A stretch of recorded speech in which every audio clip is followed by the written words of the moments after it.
O sol da manhã, denso e úmido, beijava as vastas plantações de café da fazenda Boa Vista, no interior do Brasil colonial. Era um cenário de opulência silenciosa, onde o verde intenso das folhas contrastava com o branco imponente da Casa Grande, erguida como um símbolo de poder e tradição. Em seu interior, cada detalhe, desde os pesados móveis de jacarandá até os tapetes persas que cobriam o chão, falava da riqueza acumulada por gerações da família Montenegro. Dom Francisco Montenegro, barão do café e chefe da família, um homem de semblante severo e olhar que impunha respeito, já estava em pé. Seu filho, o jovem Dom Afonso Montenegro, o acompanhava em uma vistoria matinal pelos campos. Afonso, na casa dos seus 20 e poucos anos, exibia a postura altiva e o andar confiante que se esperava de um herdeiro. Seus cabelos escuros e bem cuidados emolduravam um rosto bonito, marcado por costeletas impecáveis e um queixo ligeiramente empinado. Vestia-se com a elegância que sua posição exigia, em tecidos finos e cores sóbrias, sempre impecável. Ele era, para a maioria, um homem arrogante, acostumado a ter suas vontades cumpridas. No entanto, por trás daquela fachada, escondia-se um filho obediente, criado para seguir à risca as ordens do pai e os preceitos de uma sociedade rígida. O silêncio do campo, pontuado apenas pelo canto dos pássaros e o suave sussurro do vento entre as folhas, contrastava com o burburinho que se instalava na Casa Grande. Em poucas semanas, a fazenda seria palco de um casamento que uniria duas das mais importantes famílias do Império. Carina de la Vega, filha de um poderoso nobre espanhol, estava prometida a Dom Afonso. Carina, uma jovem de cabelos loiros volumosos e olhos claros que denotavam superioridade, já estava na capital do Império, ansiosa pelos preparativos. Ela era a personificação da mulher que se esperava de um duque, elegante, culta e perdidamente apaixonada por seu futuro esposo. Mal sabia ela que o coração de seu noivo, até então um território inexplorado por paixões verdadeiras, estava prestes a ser perturbado. Na cozinha da Casa Grande, o aroma adocicado da cana-de-açúcar cozinhando se misturava ao cheiro forte do café recém-torrado. Dona Célia, a cozinheira-chefe e confidente de Dom Afonso desde a infância, trabalhava com a maestria de quem conhece cada tempero e cada segredo da casa. Afonso nutria por ela um respeito e um carinho que não dedicava a quase mais ninguém. Foi nesse ambiente familiar, entre panelas fumegantes e o calor do fogão a lenha, que surgiu um novo rosto. Mariana, filha de Dona Célia, acabara de chegar do povoado vizinho. Com seus 20 e poucos anos, exibia uma beleza simples e cativante. Morena de pele clara, cabelos pretos que caíam em tranças modestas e olhos castanhos claros que revelavam uma alma alegre e sonhadora. Suas vestes eram modestas, um vestido de algodão simples e um avental limpo, mas sua presença irradiava uma gentileza natural.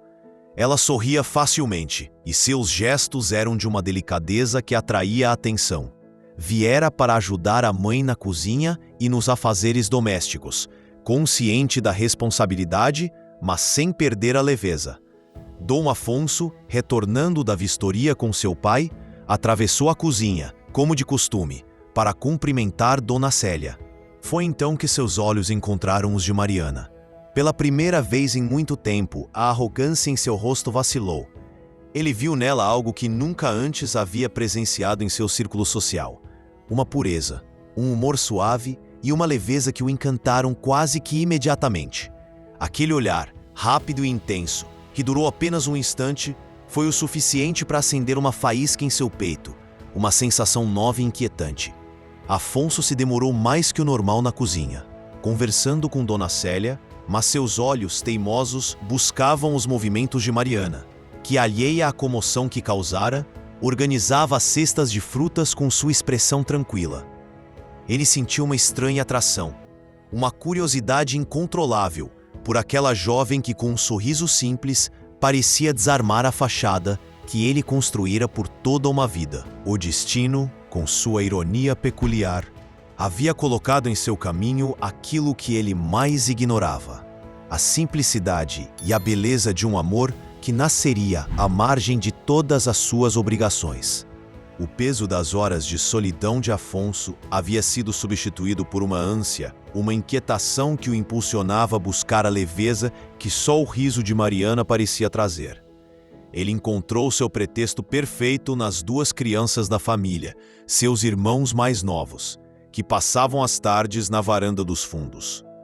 Ali, entre os bancos de madeira e os vasos de buganvílias, Mariana os envolvia em um mundo de magia com a sua voz suave e um velho livro empoeirado. Em uma tarde de sol dourado, Afonso se aproximou com a mesma postura altiva de sempre, mas com um coração que batia em um ritmo diferente. Ele parou a uma distância prudente, fingindo ler um jornal. As crianças, vendo-o, convidaram-no a se juntar a eles. Para o espanto de Mariana, ele aceitou, sentando-se no chão. O livro, com uma imagem de um dragão, atraiu sua atenção. Ele se dirigiu a Mariana, perguntando-lhe com uma voz que tentava soar casual se ela gostava muito de ler. Mariana ergueu o rosto, seus olhos castanhos encontrando os dele. Ela lhe disse, com a voz serena e honesta, que a leitura era seu refúgio e sua maior alegria, um tesouro que ninguém podia lhe roubar. Ela continuou, explicando que era através das palavras que ela podia conhecer o mundo além dos muros da fazenda. Afonso, que sempre vira a liberdade como um conceito distante e inalcançável, ouviu-a com uma atenção que jamais dedicara a qualquer outra pessoa.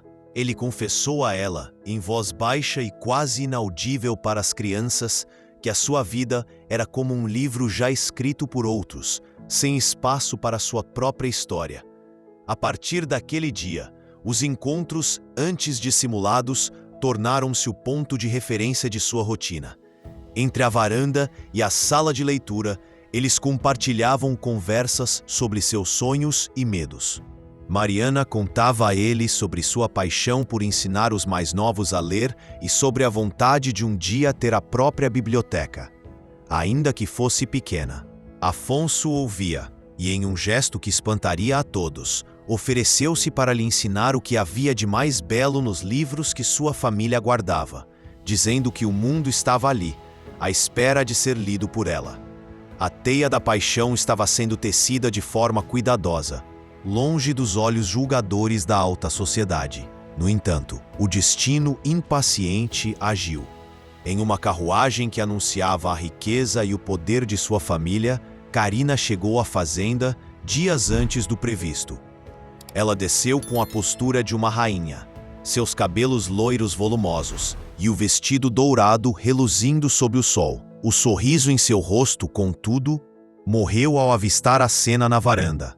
Afonso, no chão, com um olhar de pura admiração voltado para a filha da cozinheira. Carina não fez um escândalo. Ela se aproximou com passos lentos e calculados, a expressão de seu rosto endurecendo em um olhar de superioridade. O ar se tornou pesado e o canto dos pássaros pareceu cessar. Afonso, ao ver a noiva, sentiu um calafrio percorrer sua espinha. A inocência do momento foi quebrada. Carina, sem desviar os olhos de Afonso, cumprimentou-o com uma formalidade que parecia uma ofensa, dizendo que estava ansiosa para rever os campos da fazenda, mas não esperava encontrá-lo tão à vontade. Sua voz, que podia ser doce, soou como um gume de faca. Ela então se dirigiu a Mariana, que permaneceu em pé, imóvel. Carina lhe perguntou, com um tom superior e desdenhoso, o que a moça fazia ali, em meio às crianças e a seu noivo. A voz de Afonso soou firme ao responder que Mariana estava lendo para eles e que a companhia dela era bem-vinda. A resposta dele foi um choque para todos, e os olhos de Carina se encheram de um ódio gelado.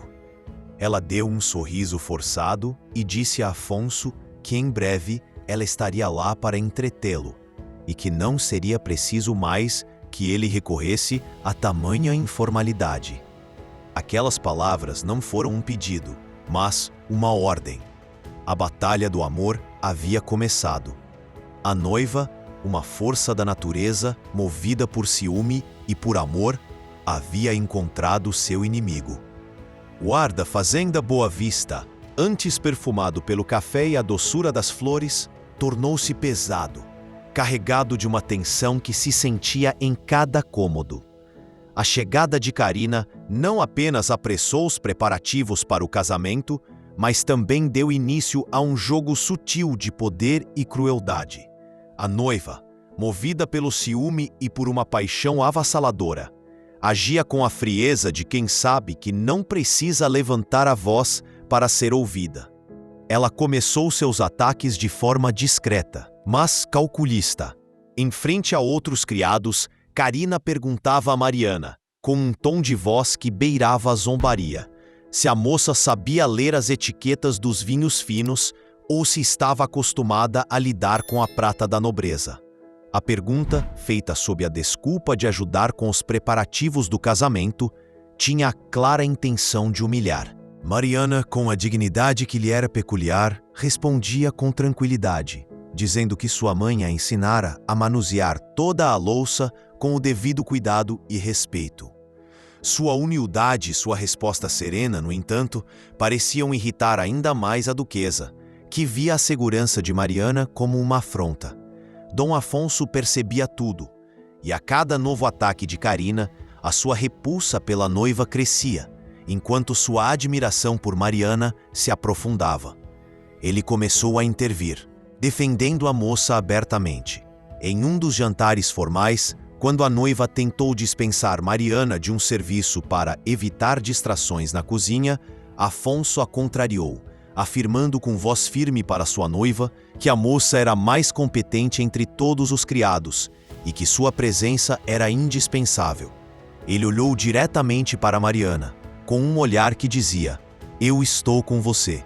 O gesto foi o suficiente para que Karina, tomada de fúria e humilhação, se retirasse da mesa, prometendo dar um jeito naquela situação. A noiva, então, recorreu à sua maior arma, o pai de Afonso, Dom Francisco, o Barão. Ela o procurou em seu escritório e, com lágrimas e a voz embargada pela preocupação, revelou a ele que temia o comportamento de seu noivo, dizendo que ele parecia obcecado por uma das criadas e que isso colocava em risco a honra da família e o futuro de sua herança. O barão, um homem que valorizava a tradição acima de tudo, ficou lívido. Ele ordenou que Afonso o encontrasse imediatamente. O confronto final ocorreu no mesmo escritório que abrigava os títulos de nobreza na família. Dom Francisco, com sua voz grave e imponente, não usou rodeios.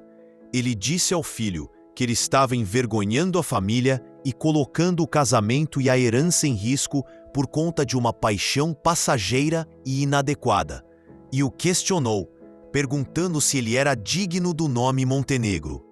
Afonso, pela primeira vez em sua vida, não se encolheu. Ele disse ao pai, com uma voz forte e controlada, que a sua vida pertencia a ele, mas que seu coração era dele e que ele não poderia simplesmente entregá-lo por dever. O barão se levantou e bateu com a mão na mesa, dizendo com a voz carregada de fúria que ele era o responsável pela herança da família e que ele deveria esquecer a criada imediatamente, e se não o fizesse, ele se arriscaria a perder todo o seu futuro. Afonso olhou para o pai, e o silêncio que se seguiu foi o mais pesado de sua vida. Ele sabia que o amor que sentia por Mariana era real, mas a ameaça de perder tudo o que era seu por direito e de decepcionar seu pai era um fardo quase insuportável. A escolha não era apenas entre duas mulheres, mas entre dois mundos. O silêncio do escritório de Dom Francisco era mais pesado que qualquer discurso de fúria. Afonso sentiu o peso das palavras de seu pai, a ameaça de perder não apenas seu futuro, mas sua identidade. Por toda a sua vida, ele fora o herdeiro, o filho obediente, o futuro barão. No entanto, em seu peito, algo gritava mais alto que todas as suas obrigações: a voz de Mariana. A leveza que ela trazia era o ar que ele nunca soube que precisava. No dia seguinte, a fazenda acordou sob uma névoa que parecia refletir a incerteza nos ares. Afonso procurou Carina em um dos salões, onde os criados se apressavam com os últimos detalhes do casamento. O ar estava perfumado por rosas e a atmosfera cheia de expectativas. Ele a encontrou perto da janela, observando o jardim, sua expressão de pura satisfação. Com um tom de voz calmo, Afonso disse a ela que ele não poderia se casar. Carina, num primeiro momento, riu, pensando se tratar de uma piada de mau gosto. Ele repetiu com uma firmeza que ela nunca tinha visto, que ele não poderia se casar com ela, porque seu coração pertencia a outra. A expressão de Carina se desfez em um misto de choque, ultraje e uma fúria fria. Ela lhe disse com a voz embargada de lágrimas que ele estava arruinando a vida de ambos por uma paixão de momento, uma fantasia com uma criada, e o acusou de não ser o homem que ela pensava que ele era. Ela esbravejou, dizendo que ele era um tolo por trocar a vida que tinha por uma paixão passageira. Afonso a olhou, e a dor no olhar dela era real, mas ele sabia que sua decisão era a única que o faria viver. Ele se desculpou, disse que não a merecia e a deixou ali, cercada por sua própria tristeza e por toda a riqueza que não pôde lhe dar a felicidade. O confronto final com Dom Francisco aconteceu logo depois. O pai não poupou palavras, dizendo com uma voz de pedra que ele estava desonrando a família, o nome Montenegro e toda a herança que o aguardava. Ele o ameaçou de deserdá-lo, de apagar seu nome da linhagem. Afonso, com a voz firme, respondeu ao pai, dizendo que a vida que ele tinha não era sua de verdade e que se a consequência fosse a perda de seu nome, ele a aceitaria, mas não entregaria sua alma em troca de um título. A voz de Dom Francisco ecoou por todo o salão, declarando que ele não era mais seu filho. O grito do pai de Afonso foi a última coisa que o rapaz ouviu antes de se virar e sair, deixando para trás toda uma vida de luxo e responsabilidade. Ele caminhou para os fundos da fazenda, seu coração leve como nunca, e encontrou Mariana, que o esperava com a ansiedade estampada em seus olhos. Ela o olhou e, com a voz embargada, perguntou se estava tudo bem. Ao que Afonso sorriu e a respondeu que agora sim estaria tudo bem, pois ele finalmente era livre. Ele estendeu a mão para ela e ela a pegou. Juntos, eles deixaram a fazenda, sem olhar para trás. As roupas finas de Afonso foram trocadas por vestes simples, e o barulho de carruagens e a opulência dos salões foram substituídos pelo canto dos pássaros e o som do vento. A vida, que para ele era uma batalha constante, se tornou uma jornada compartilhada. Eles encontraram um pequeno vilarejo onde Afonso, com o dinheiro de algumas poucas joias que conseguiu levar, comprou uma pequena casa. Ele a ajudou a construir a pequena biblioteca que ela tanto sonhava, e juntos eles ensinavam as crianças do povoado a ler e a escrever. Não tinha mais um título de nobreza, nem uma vasta plantação, mas ao lado de Mariana, ele descobriu que a verdadeira riqueza não se media em hectares de terra ou em quilos de café, mas na felicidade de um amor que ousou nascer em meio às regras de um mundo antigo e na certeza de que eles construíram, juntos, um novo amanhecer. Foi uma honra compartilhar essa jornada com vocês. Espero que tenham se encantado com a história de Afonso e Mariana tanto quanto eu. Se esse vídeo tocou o seu coração, por favor, deixe o seu like e se inscreva no canal para não perder os próximos capítulos. Obrigado por assistirem e até a próxima!